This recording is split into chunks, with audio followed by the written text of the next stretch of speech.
Who here likes mountains? Okay, a few. I would expect that from Valtellina. So that's a good start. And we always hear a lot of stories about success, right? Success stories are the best. We learn a lot from them. But I want to do something different tonight, and I want to talk about failure and what we can learn actually from failure. So I'm going to show you a video first.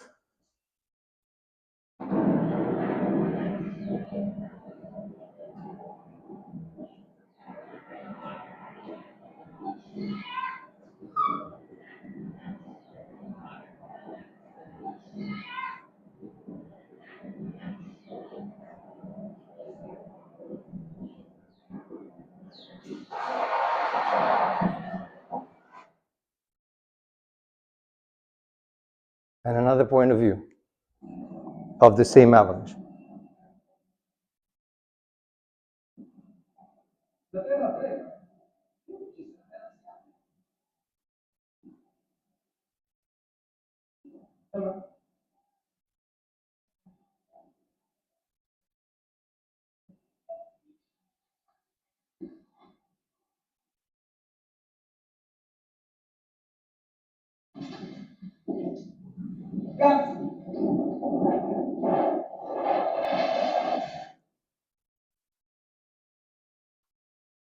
So on April 25th of 2015, a massive earthquake of 8.1 magnitude hit Nepal. Nepal, part of China, Bangladesh, and the north of India. It killed about 9,000 people, and it injured another 22,000. The earthquake also triggered an avalanche at Everest Base Camp. The avalanche started from Mount Pomori, which is a peak right in front of Everest, looking up to Everest. It came down, it shattered an ice lake that became a lot of rocks and blocks of ice coming down the mountain, and it swept right through the base camp, killing 22 people on its path. That day, I was there at base camp. But I want to start from a few years before. I want to tell you the story about a team at Google called the Google Adventure Team, and how it started with a project. It was the project of Street View for high mountains. So in 2011, I was in India, in the north of India, in a region called Ladakh. It's in the northwest at the border of Pakistan.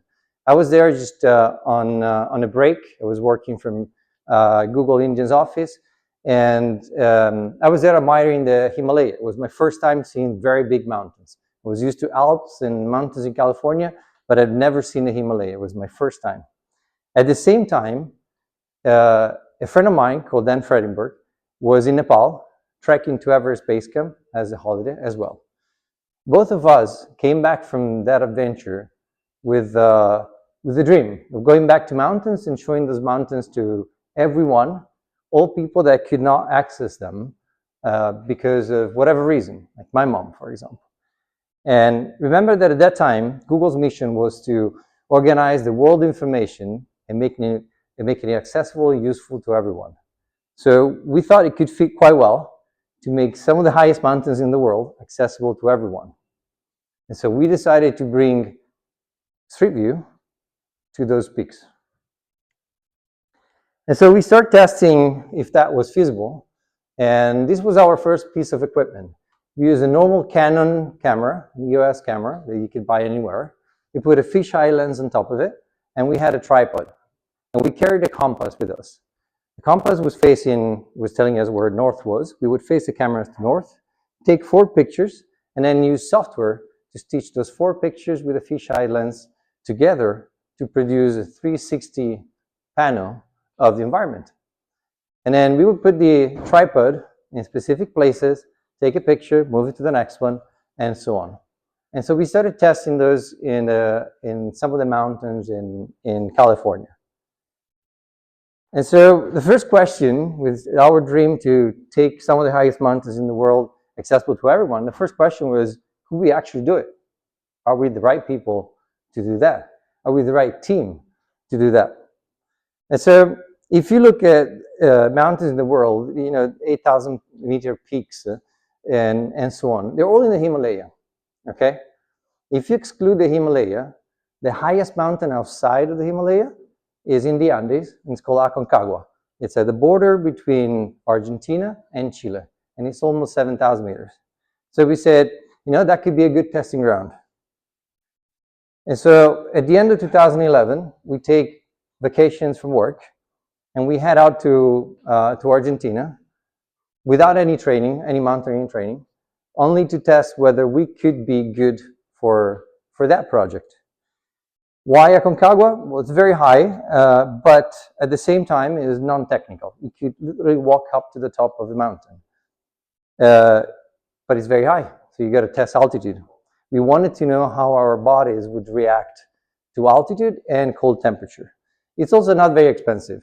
You could get there on a very cheap budget, and it's going to be hard on your body, but you can make it. And so we learn what big mountains means. That's me and a friend on a big slope of rocks, and what it would mean to carry some of the equipment with us, testing the tripod, where to put it, how to take picture, how often, and so on. Eventually, 3 weeks later, we make it to the very top of the mountain. That's the peak of Aconcagua. If you go to that link, or you could use your phone now to scan that QR code, it will land you right on top of Aconcagua in Google Street View, and you can just turn around and look what it looks like to be on top of Aconcagua. In fact, you can see my friend then, with the red jacket, sitting on a rock right there as I take the picture, the 360 panel. You can move, there are 3 spots on that. If you move to one of those and you look down the slope of the mountain, you then see me on the orange jacket and orange and green jacket in one of the other pictures. So that was success. And we learned a lot about the goal was to learn about our bodies and how they reacted to mountains. I lost 9 nails out of my 10 in my toes. My friend had frostbite on 2 of his toes, and we had other interesting reactions to altitude, but that was useful to learn how to adjust to it, okay, and what to expect from big mountains. So our first test went well. So the second was, okay, can we do more with it, right? Is there actually a place where we can try this again? And so we pick another 3 mountains. We started with Kilimanjaro. So the year after, in 2012, we headed to Kilimanjaro. It's a little short than Aconcagua, the highest mountain in the African continent. As you see, there is a path here. We picked actually the 7 summits as a way to follow the project. We decided to go after the highest peak in each of the 7 continents. Okay? Not the 7 highest mountains in the world, but the highest peak in each continent. Aconcagua is the highest peak in South America. Kilimanjaro, the highest peak in Africa. This is also non-technical, but we wanted to test something else. To do a big climb, you'll need a lot of people. You need a big team, you need to manage that team.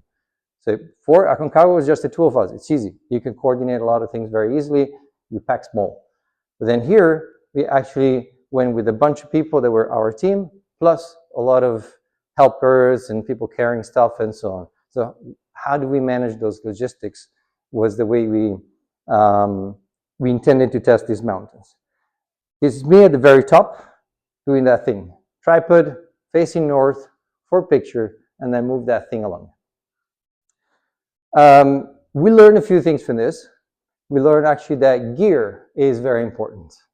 We went with the same gear as usual for a climb, but we faced very different weather and type of environments. You start from the bottom, very hot and dry, get about to 2,000 meters, becomes very humid, and then over at the top of the mountain is extremely cold and super dry ice. We didn't have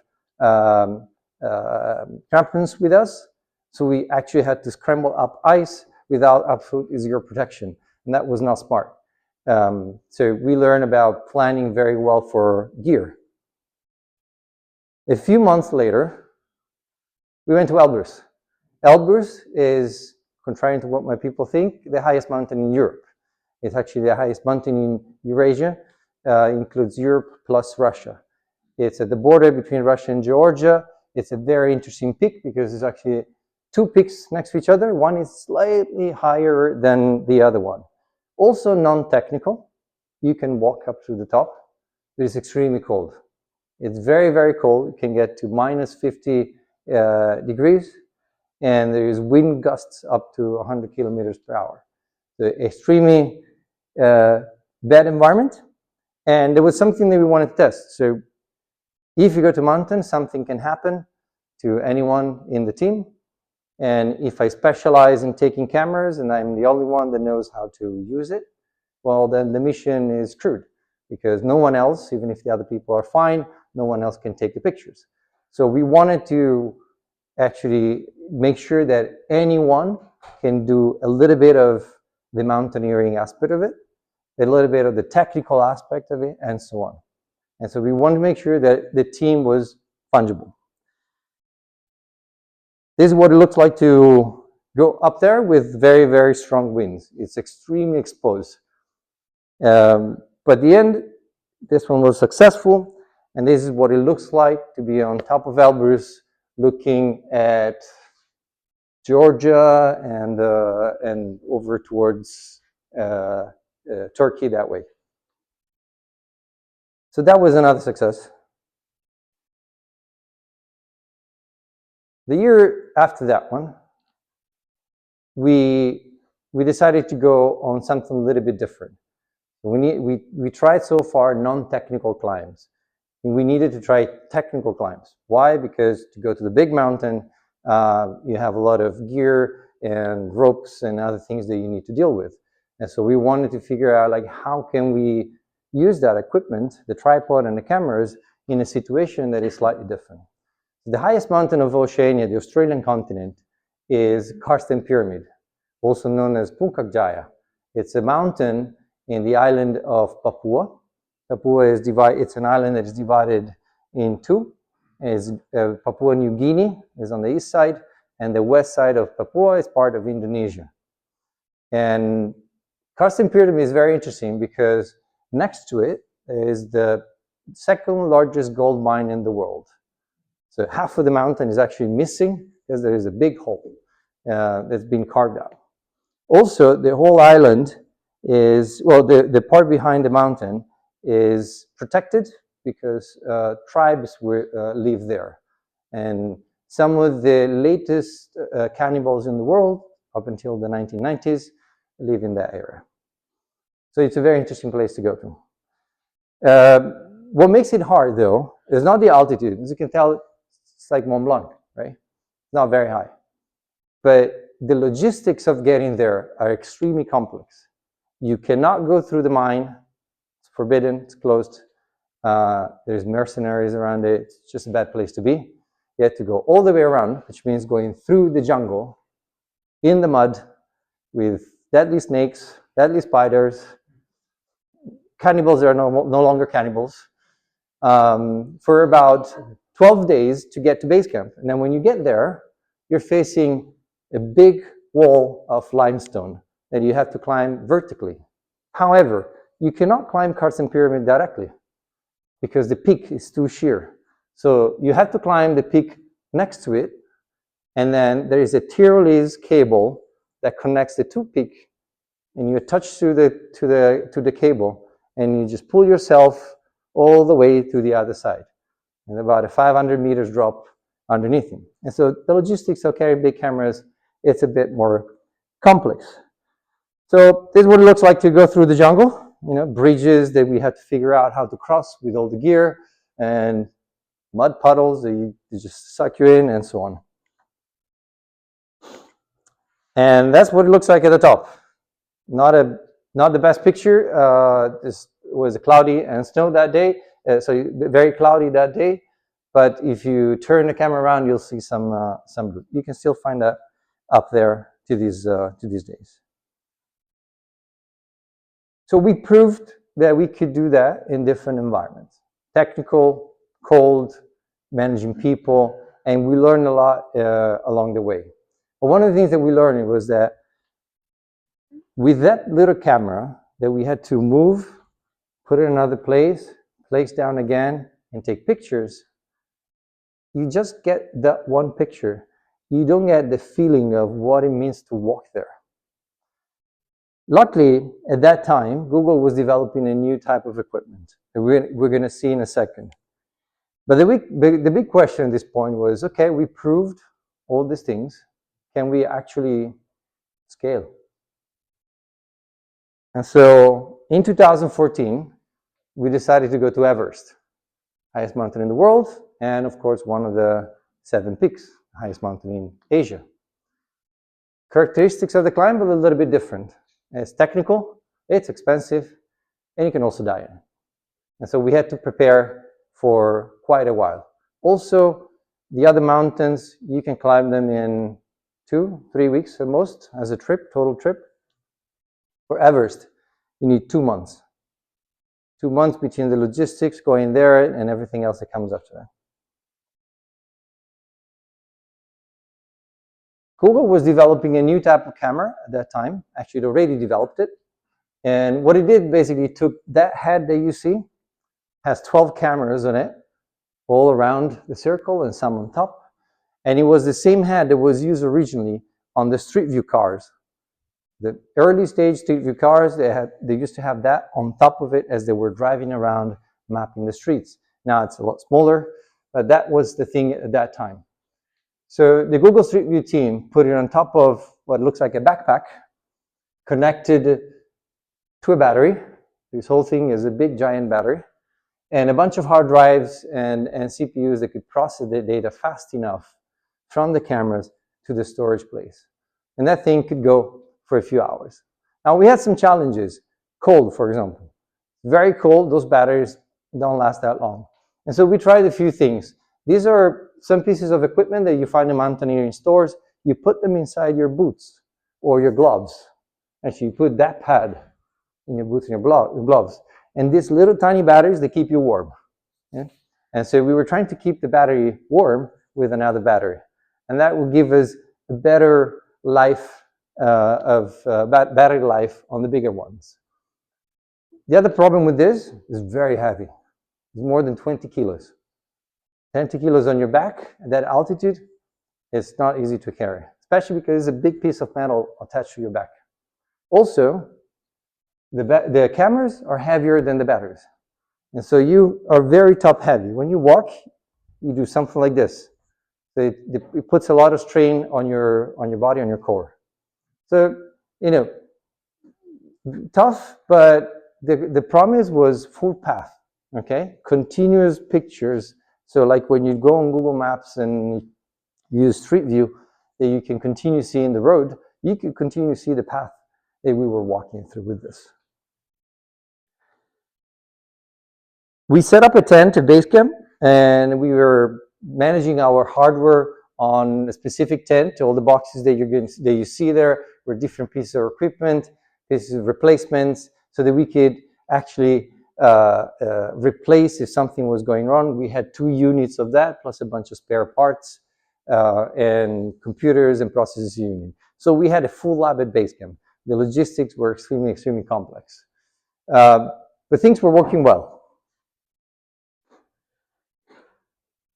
And so we started doing trial runs. So to climb Everest, you don't climb it all at once, like the other mountains. You go, there's 4 camps above base camp. There's camp 1, camp 2, camp 3, camp 4. And the way you climb it is you go to camp 1, acclimatize, come back to base camp. Spend a couple of nights there to rest. Then you do 1 and 2, spend a night or 2, and then come back down. And then you go 1, 2, 3, and so on.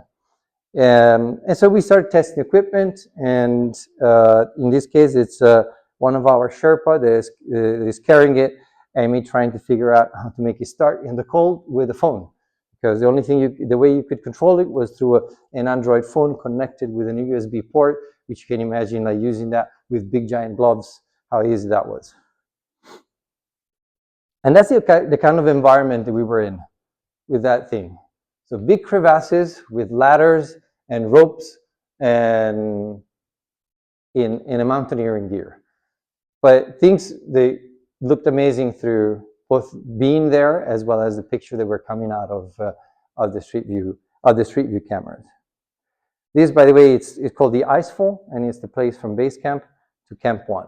The Icefall is a big giant tongue of ice that is coming down Everest, and the latter part is breaking down into giant pieces of ice. And so that's what it looks like. And now obviously testing it with ropes, climbing out on shears of walls of ice, and all the way down to crevasses. So sometimes we had to go all the way down to the bottom and come back up on the other side because it was way too wide to be able to cross it with ladders. So there was a lot of physical effort, and we would exchange, people would just swap the gear. You would take it for about 20 minutes and then give it to someone else, and so on. Unfortunately, on April 18th of that year, an avalanche hit the area just below Camp 2. 16 people were killed, and were all Sherpas.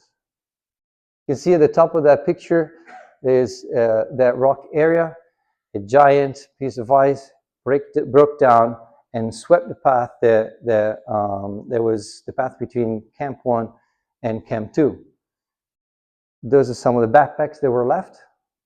And my team and I were just an hour before passed through that area. We were already at Camp 2. It was just the people behind us that were swept away. We were blocked at Camp 2 for a day before we could actually find a way down because there were no more paths. The ladders were gone, ropes were gone, so we tried to figure out a way to come back down the mountains. That year, all climbs were canceled in respect to the Sherpas that died in that incident. And so, despite all the successes from the previous climbs, we had to abort this mission. And so the first question was, should we go back? Should we try again? It was a very expensive project, and things happened not the way we hoped. But we figured out we could try it again. And so in 2015, in the spring season, we decided to go back and finish the job. We had everything mapped all the way to Camp 2, actually a little beyond Camp 2. So we just needed to go the last part. Just to give you an idea, Camp 2 is about 7,000 meters. We were a little above that. And so we had another 1,800 meters, 1,800. And so back to base camp, we put up the logistics, same as the previous year. Weather is amazing. We get a mix of weather, actually. We have some snowy days. That's the tent, and after a week that it's there, but also extremely sunny days where you can see very clearly the top of Everest, that thing that smokes up there, and very clearly the ice fall, the tongue of ice that comes out from the mountain. In fact, in this picture, you can also see the area where the previous year that piece of ice came down and killed the 16 people. See, there is a missing piece of snow and ice right there. And so there we go back on rotations, up to Camp 1 and back to base camp.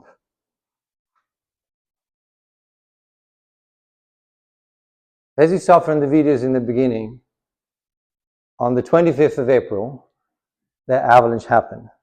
And this is what base camp looked like a few minutes after the avalanche.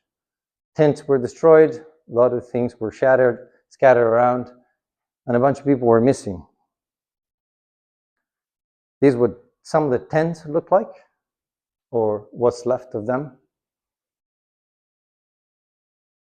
And people started looking around for stuff. The weather was really bad that day. It was extremely cold. And when the avalanche happened, it was around noon, midday.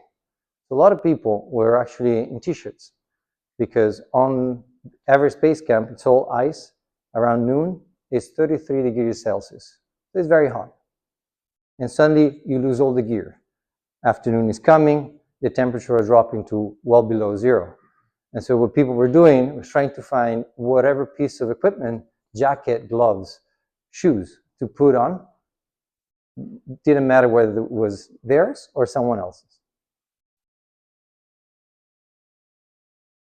Unfortunately, my climbing partner, Dan Fredenberg, died that day. He was swept away by the avalanche and hit that rock right there. He died right in that moment. And with him, another 21 people. So the Everest season stopped again. All climbs were canceled. And so that happened twice, right? And so we started debating on whether we should go back again, try again, or not. And 2016 passed, and it was a very successful season. No avalanches, and it was actually the most successful season with the highest number of climbers that climbed Everest in history in that year. But we weren't sure. And so in 2017, we decided to go see what it feels like to go back. We carried our friend ashes all the way to Everest Base Camp, where there is something called the memorial grounds.